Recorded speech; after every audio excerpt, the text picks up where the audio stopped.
Šodien esmu Salkrastu pludmalē.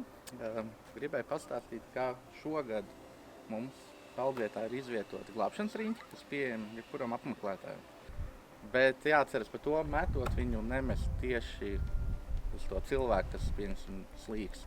Viņš ir cietis. Jāatceras, lai pa galvu nesatraumē. Viņu nest blakus, censties. Paši nemetamies bez riņķa palīgā, jo slīkstošs cilvēks vienmēr var ko izdarīt, paraut arī jūs līdz zem ūdens. Atceroties, ja pludmalē ir liela viļņi,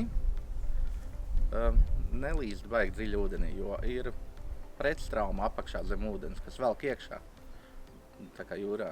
Jo citreiz liekas, vai var iet dziļāk, bet patiesībā tas vilnis pāriet pāri un ievelk vēl informāciju pa laikapstākļiem jūrā, gan ūdens temperatūru, gan drošību, kāda ir, var uzzināt gan Visit Salkrasti Facebook lapā, gan uz vietas, kam nav pieejams, var noskaidrot arī uz vietas pēc karoga.